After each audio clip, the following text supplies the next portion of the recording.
Funding for this program is provided by Annenberg CPB to advance excellent teaching.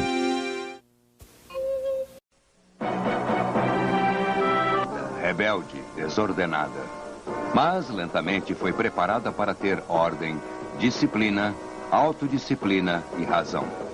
Tudo isso no interesse da coroa, que se tornou o centro do Estado ou até o próprio Estado. A era do absolutismo, hoje, em a tradição ocidental.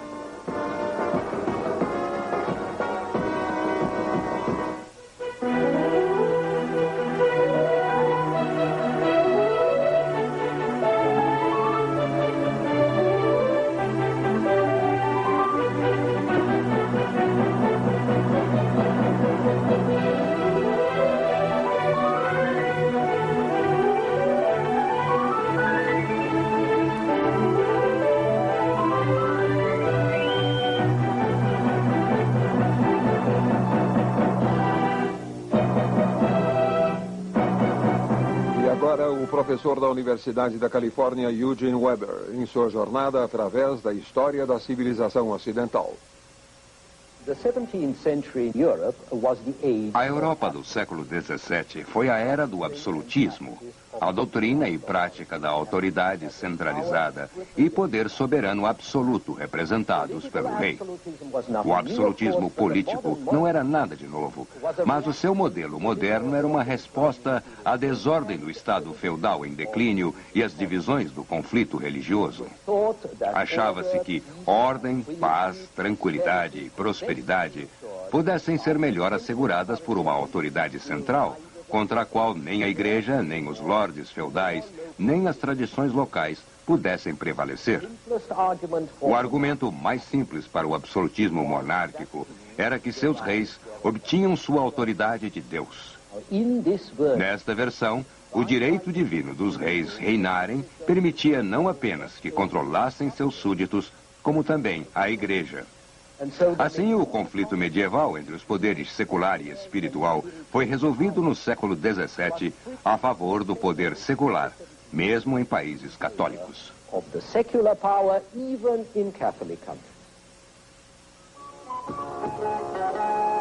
Mas havia mais argumentos pragmáticos a favor do absolutismo, baseados no que hoje chamamos de lei e ordem. Se você quisesse lei e ordem, tinha que obedecer a uma vontade única, como a de Luís XIV. Se não obedecesse, estava condenado ao caos.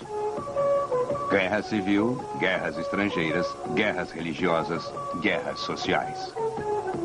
O tema da paz civil dominava o pensamento político do século XVII e a maioria das pessoas esperava que o monarca mantivesse a paz. Dá para ver por que isso era tão importante pelo exemplo da França. A França tinha um rei forte e eficiente em Henrique IV, mas ele foi assassinado em 1610. Isso deixou o país nas mãos de uma viúva, Maria de Médicis, que agiu como regente pelo herdeiro de 9 anos, Luís XIII. Maria era gorda e tola, apesar de ter conseguido que Rubens a pintasse como corpulenta e grandiosa. O resultado de sua regência foi um período em que seu país ficou em maus lençóis e o poder da coroa foi ameaçado. Quando Luís XIII cresceu, ele encontrou em seu primeiro-ministro um homem de coragem e talento, o cardeal Richelieu. Com Richelieu no comando, os nobres foram gradualmente submetidos e a ordem real foi restaurada, assim como os protestantes franceses, os huguenotes também o foram. O prestígio da coroa tornou-se maior que nunca.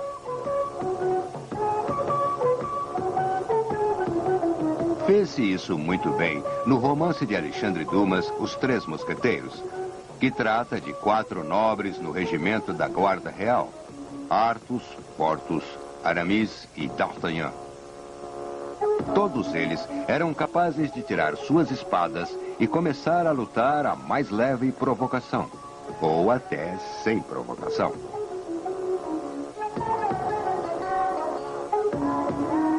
O vilão da história era o cardeal Richelieu. Sendo um homem da ordem, ele não apreciava todo esse distúrbio e punia qualquer perturbação da paz.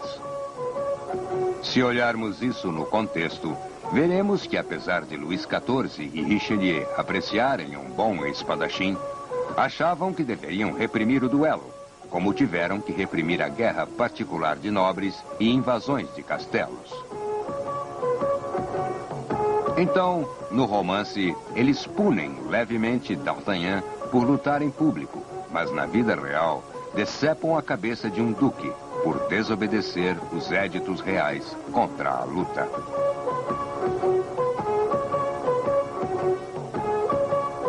Por outro lado, eles estimulavam a caça como uma vazão ao excesso de energia.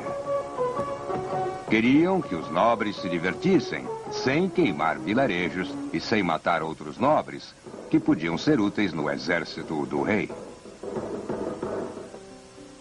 Eventualmente, as políticas reais e forças socioeconômicas transformariam o nobre de dinossauro em pavão. Mas não de uma só vez. Nos anos 1640, depois da morte de Luís XIII e Richelieu, houve outro jovem herdeiro, Luís XIV, que não tinha 5 anos ainda. Houve outra regente, sua mãe, Ana d'Áustria. E outro ministro cardeal, Cardeal Mazarin. Houve também outra série de guerras civis chamadas de frondes, em que os nobres e a grande corte judiciária, o Parlamento de Paris, tentaram novamente assegurar seus direitos contra o poder transgressor da coroa. Essa foi a última batalha desesperada da nobreza para se salvar da subordinação e da decadência. Eles eram especialistas em lutar contra animais, e a nova era não precisava mais deles. A nova era queria produtores, negociantes, advogados, administradores e burocratas. Soldados também, é claro. E o modelo vivo de D'Artagnan iria terminar sua carreira como comandante dos mosqueteiros do rei. Se queria soldados disciplinados, não do tipo Rambo.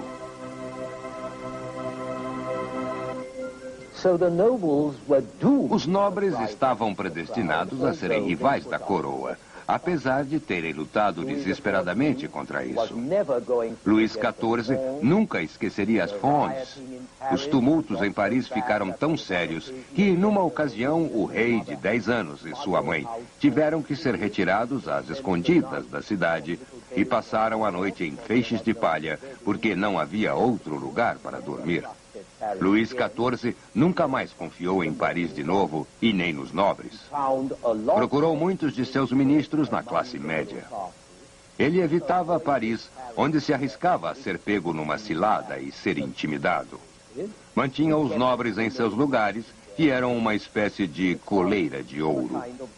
Esplêndida, ociosa e inútil.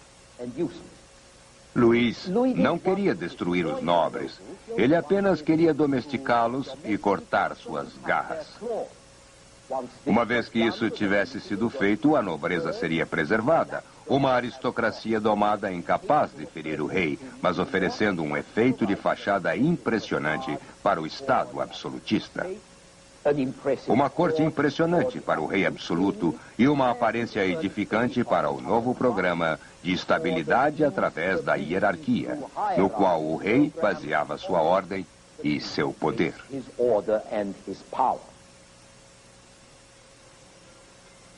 A nobreza girava em torno do rei como os planetas giram em torno do Sol.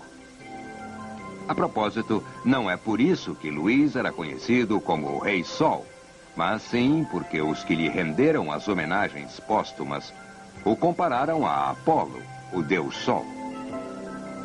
Mas se era o próprio Sol brilhante, Até sua morte, em 1715, Luís, acima de tudo, era o centro do Estado.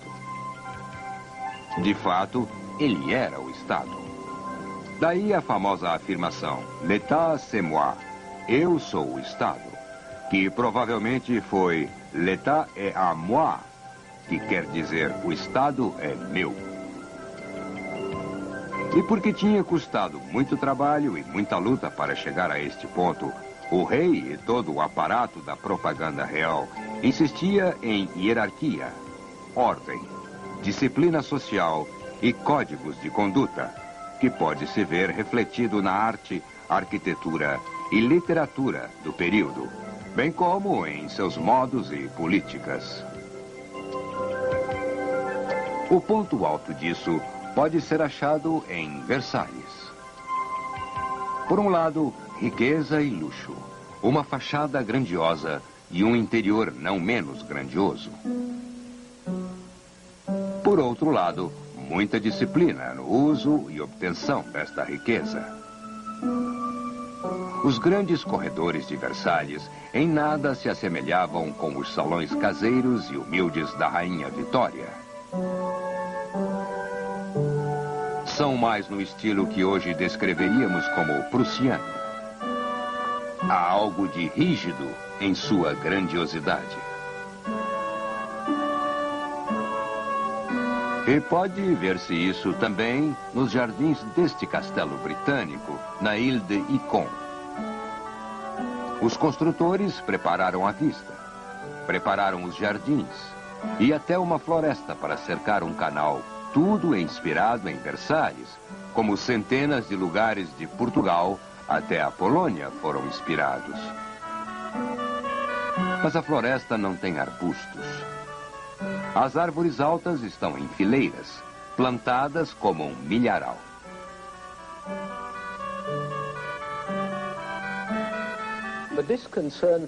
Essa preocupação com a ordem era em si o reflexo e uma reação contra uma época muito desordenada. Lembram de que a corte mudou de Paris para Versalhes porque o rei queria colocar alguma distância entre ele e seus súditos desregrados. Essa distância não tratava só de espaço, mas também uma distância simbólica de qualidade. Uma demonstração concreta de grandeza da coroa, tão impressionante a ponto de torná-la inacessível.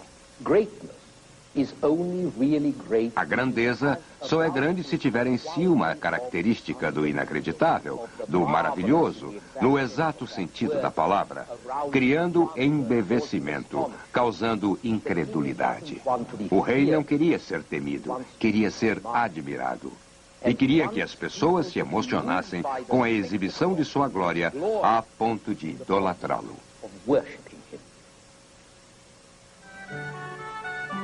A monarquia e sua nova ordem tinham que se estabelecer em um mito, mas o mito em si tinha que se basear numa espécie de fato, na impressão concreta de que faria as pessoas aceitá-lo.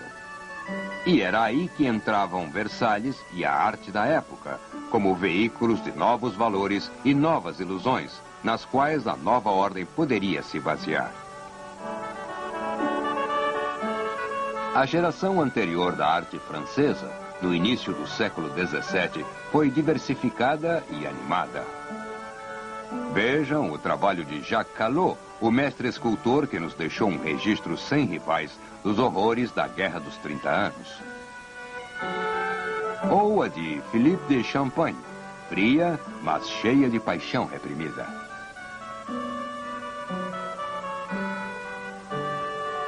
Ou os quadros fortes e realistas de camponeses dos irmãos Lenain.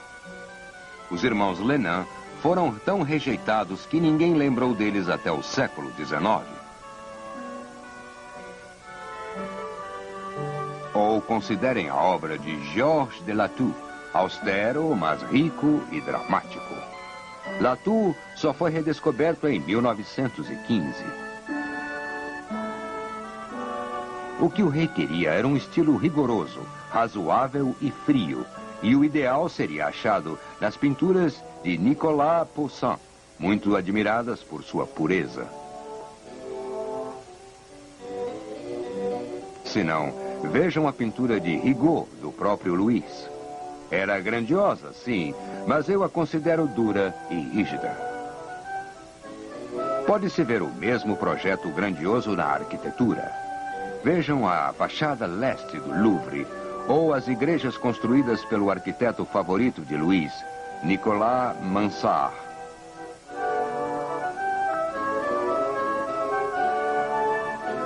Agora, comparem-nas com as obras de Bernini em Roma. O esplendor romano tinha fantasia e calor. O esplendor francês foi imaginado por burocratas. É frio e inumano. Pode-se dizer com Kenneth Clark que ela reflete o triunfo do Estado autoritário.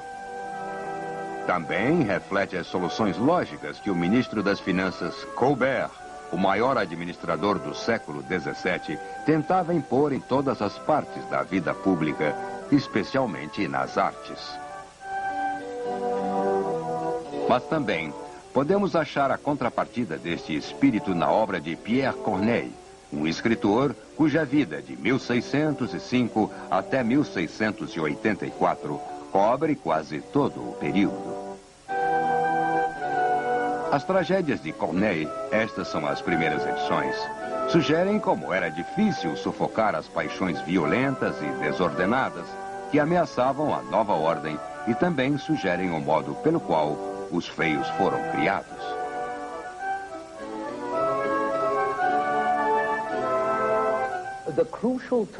O termo crucial em tudo isso era a palavra paixões. Paixões que podiam ameaçar instituições como a família ou o Estado, prejudicar ou impedir grandes interesses, que podiam estragar planos políticos importantes e que tinham que ser cada vez mais subordinados a um dever superior. Se você pensar que no mundo dos Três Mosqueteiros, a simples espada de um jovem poderia começar um tumulto por causa de uma discussão tola, ou poderia terminar conspirações de um inimigo estrangeiro apenas por causa de um par de belos olhos, podem ver como era importante disciplinar ou degradar certos tipos de orgulho ou galanteria que eram meramente satisfações do ego às custas da sociedade. E esse problema, que foi o problema de Richelieu e Mazarino, foi também levemente disfarçado o problema essencial das tragédias de Corneille.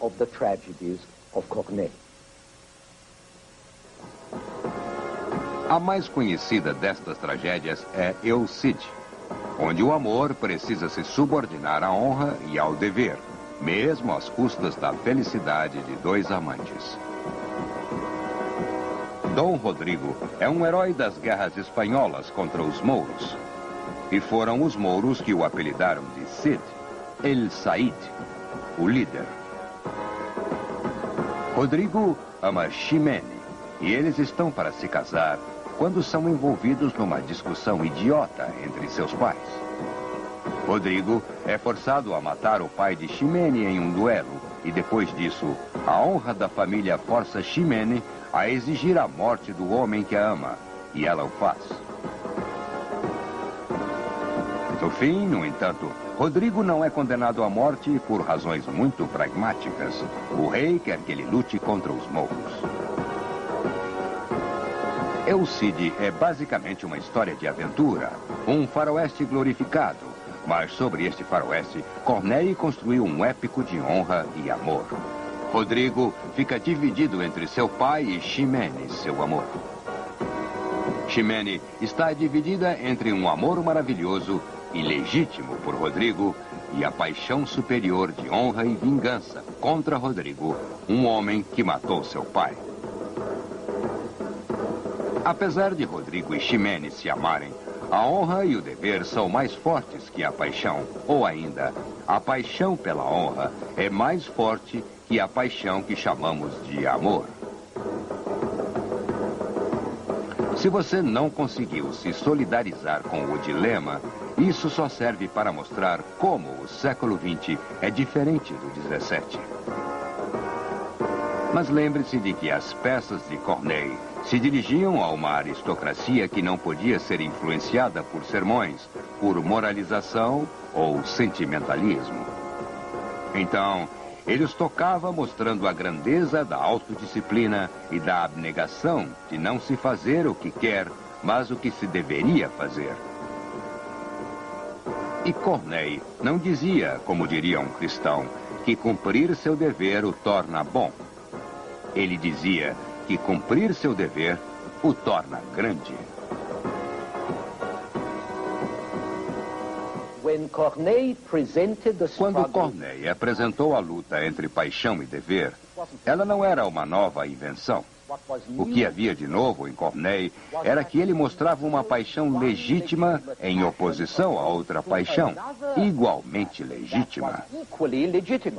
Era importante elevar o debate de uma disputa entre o certo e o errado para uma disputa entre dois certos. Porque o cavalheiro que entrou numa luta não poderia admitir que estava errado. Mas se você começasse estipulando que seus motivos eram honrados, ele, ao menos, pararia para considerar seu argumento. O que Corneille conseguiu, elevando o debate para um plano mais alto. E as pessoas do século XVII que amavam suas histórias de aventura sentiam vagamente que estavam tirando delas algo que ainda não conheciam bem. E eles estavam certos. Não conheciam bem pela simples razão de que isso havia desaparecido com os gregos. O pensamento romano era muito legalista. O pensamento cristão simplista demais para tolerar a ideia de que pudesse haver dois certos, dois lados de um conflito. Essa era uma visão muito sofisticada e servia apenas a mentes muito sofisticadas. E a pequena minoria da sociedade do século XVII, que lia Corneille e que via as peças de Corneille, dificilmente era sofisticada, mas estava ao menos começando a tentar.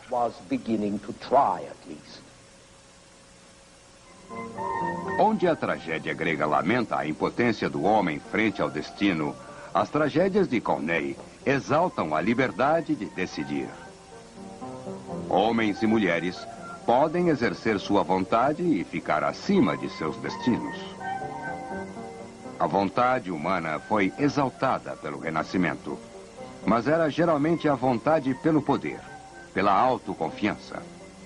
Corneille respeita a vontade somente quando ela atua por uma causa boa, quando é generosa e de coração magnânimo. Desde que o dever, a generosidade, a grandeza de coração são muito difíceis, a própria dificuldade torna-se sinal do dever, a essência do dever. Portanto, quando as personagens de Corneille veem algo difícil, decidem imediatamente que é seu dever fazê-lo. Talvez tenha sido necessário, nessa época violenta e apaixonada, propor um ideal de autodisciplina gratuita. Talvez só a paixão pudesse triunfar sobre a paixão. As paixões baixas ou egoístas vencidas, trazendo uma outra, a paixão do orgulho. Mas estas personagens não eram apenas orgulhosas. Eram cada vez mais racionais. E isso é muito mais importante. A tragédia do século XVII é a tragédia racionalista por excelência. A razão complementa o orgulho como um instrumento de domínio sobre as paixões. Corneille apresenta o amor como mais uma paixão sujeita à razão.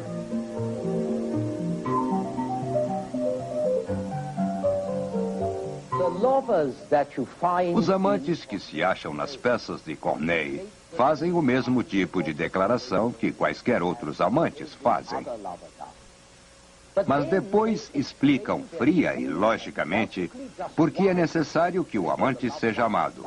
Porque o amante deve morrer se não conseguir o que quer. Em outras palavras, eles estabelecem uma identidade entre amor e razão. Argumentam que amam a quem amam como amam, porque é a única coisa razoável a ser feita. E se for assim, o amor não é mais uma paixão.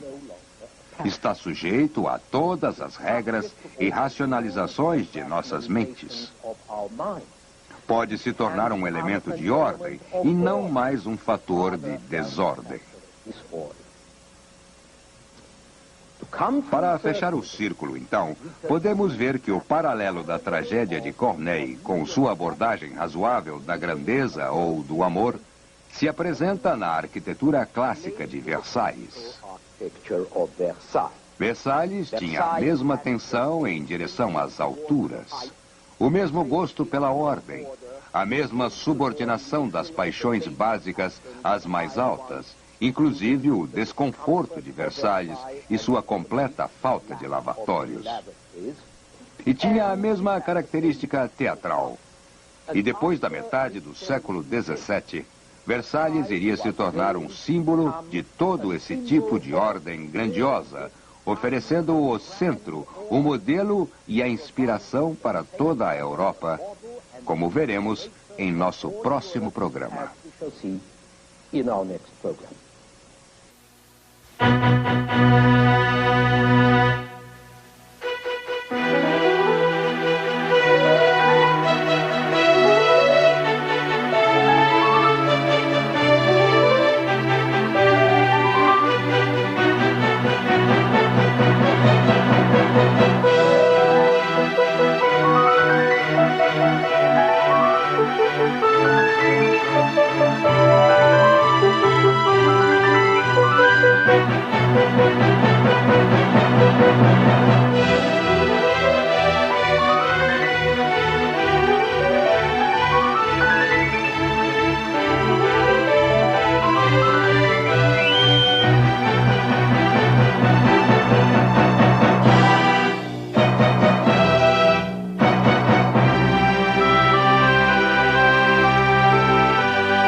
Funding for this program is provided by Annenberg CPB to advance excellent teaching.